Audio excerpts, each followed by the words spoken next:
Usually when we encounter significant figures, we're asked to do things like determine the number of significant figures in a number, or we calculate and record our answer in the proper number of significant figures, and maybe they put it in some sort of framework of some measurement that you are doing to get those values.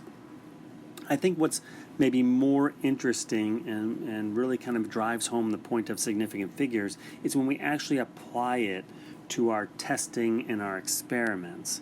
And so for this lecture or this conversation today, let's just talk about how we would properly apply significant figures in a experimental sense if we're actually measuring something.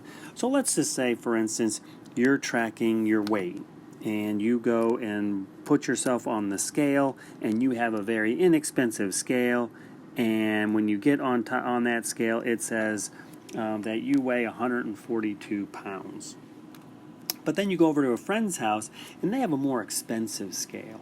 And in fact, that scale says you weigh 142.3. That scale is a nicer piece of equipment as it actually records your weight to the 10th spot, not just the 1 spot. Not where the 2 is located in the 1's position, but where that 3 is located in that 10th spot. So realize sometimes we're limited in significant figures and the number of significant figures in a value based on the precision of the equipment that you're using. So some equipment is not as precise as other equipment. So in these two examples here, this one would have recorded to 3 significant figures. SF is meaning significant figures. And the second number, notice it could record to a higher number of significant figures. And you could even take this one step further. What if you had a really expensive scale and it recorded your weight as 142.28. Now notice this previous scale rounded it, or could only measure it, and so it basically rounded it to the 0.3 because it was actually 0.28. It didn't realize that, but the 3 was the closest value it could record to. And in this third example, notice it even goes to a higher number of significant figures. So let's try this. Let's say I drew this line here and I asked you to measure the length of this line in centimeters. Now your screen is a different size than mine, so we really can't do this because the line you're staring at might be a different length than the one I'm staring at. But I think you'll follow along just fine. And so let's say I gave you a ruler to measure this line. And so here's the ruler you've been given. At one end it's 0 centimeters marked, and on the other end it's 100 centimeters. But there's no other markings on it, and I asked you to measure the length of that line. What would you say the length of that line was using the ruler you've been given? You might look at that line and think, well, I know it's less than half, but it gets a little bit more difficult. I know it's not like 5, and 50 is half, so I know it's less than 50. It's probably more than 5, and so you go ahead and you estimate that maybe that what you're staring at is 25 centimeters. So down below we record 25 centimeters. We're using ruler number 1. And X1 means the first reading is X, so whatever that value is, and the 1 means it's the first reading, or in this case, that's you. You're the first person to read it and try to do it. But let's say you went off and got some friends to also chime in, and so X2 will be one of your friends, so they'll be denoted friend, and they're identified by the number 2, and they look at that and they say, oh, I think that is about 30. And then you continue on and you ask another friend, and so we'll denote them as X3, and we ask how long do you think that line is, and they say, oh, I think it's 32 centimeters long. Notice everyone's saying it's less than 50 and no one's saying it's 5, because you would figure 5 is going to be somewhere way down here and 50 would be somewhere in the middle, would be our guesses. It would be somewhere around in there. But so everyone's sort of getting some good guesses in there. We can do one more person. You ask a third friend to check it out, so we'll call them person number 4 in the readings, and they say, oh, I think it's about 30, whoops, change my color, I think it's about 39 is what they say. And so what do we record as the actual length of this? How do we do that? And so when you look at significant figures here, let's take a look at a couple of things. Notice the first thing is the first value here, or the number in the 10 spot where you were writing 2s and 3s for 25, 30, 32, 39. Notice that value is kind of consistent. You know, no one's saying it's in the 70s and 80s. Everyone's around the 2s and the 3s, which that looks about the length of that line. That looks pretty good.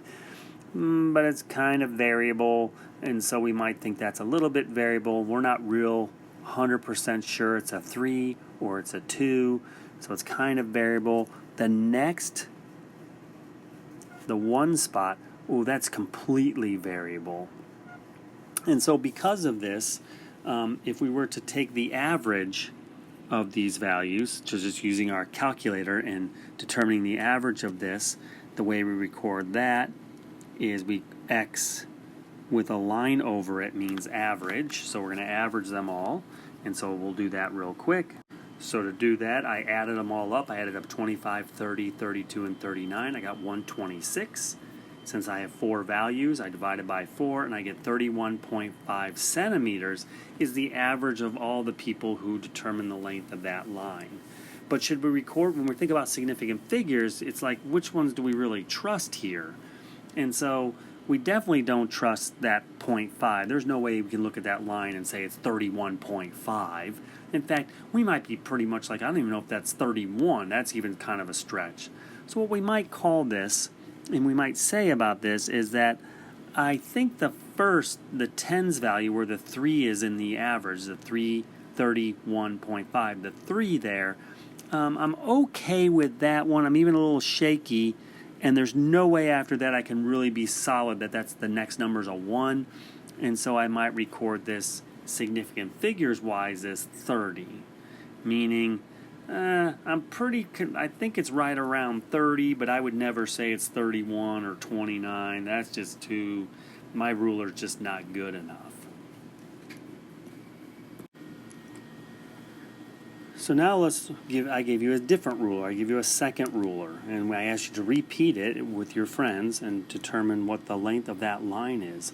And I think when we look at this line, now we're going to get our numbers are going to get much closer together. Before, our range was from about 25 to 39.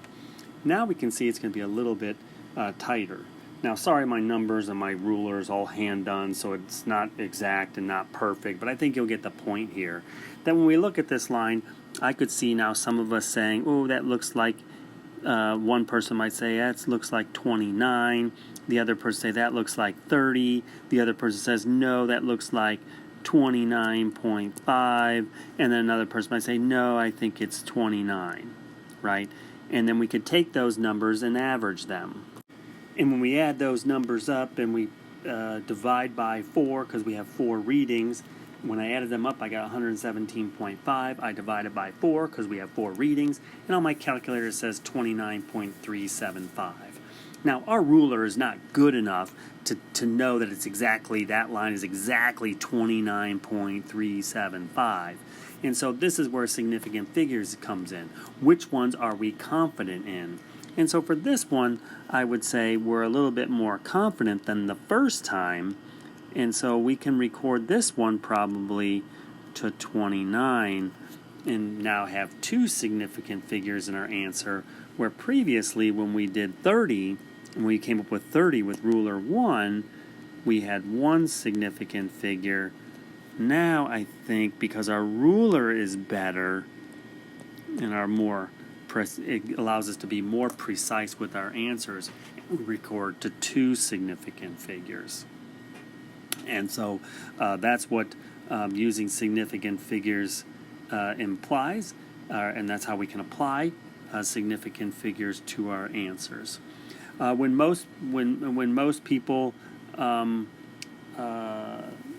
record significant figures in this way, what you typically record them to, however, is the digits you're confident in, and then you go one place further in the recording. So in this case, I recorded with the first ruler, we recorded 30. The 3 we were pretty confident in. We knew it was going to be right around that 30 number. The 3 we were confident in. The 0 we were not confident in all. But when we record significant figures, we take the confident ones and then go one more. So the first non-confident one. And so in this case, what we would do is we would add the decimal point here to indicate the 3 we're confident in, the 0 we're not so much, but we're going to count 0 in significant figures. So although we are confident in one significant figures, we actually record it properly. When we properly record it, we record it to 2 significant figures. Same with the second ruler. We were very confident in the 2 and the 9. Notice our values, about everyone had something right around 2. Yes, one person had a 3 in there, but that's close. Realize no one's putting 7s and 8s and 9s. Same with the 1s place. We got a bunch of 9s and a 0 in there. Again, it's not very random. It's pretty consistent. It's right around that 9 or a 0. Notice it's not a 6 and a 3 and a 4. We're not seeing all that stuff. And then the third place, most readers didn't even put a decimal point in there. But what we would do is we would round that 29.375 to include the 2 significant figures that we're confident in, and then we're going to add one more to it. And so we need to record out to this tenths place, which in this case is a 3, but the next number is a 7, so we need to round up. And so to do that, we record this to 29.4, and this becomes 3 significant figures. Our answers is recorded to 3 significant figures due to the more precise nature of our ruler. So again, when you're doing measurements and you're doing the calculations, what you record to is the number of places that you're confident in, and then also record the first place you're not confident in. So again, with ruler 1, we were confident in the hundreds, the tens place, and then we were not confident in the 0 place or the ones place. So the ones place would be not confident, but we record that one as our significant figure. And same with the second ruler, although that case we were confident in the tens and ones place. And our first sort of random or not so confident in was the tenths place. And so we recorded to the tenths place. Again, some of this is subjective for what you think is random versus not random. And if we look at these values, notice this place, the tens place, was not very random. It's either a 2 or a 3.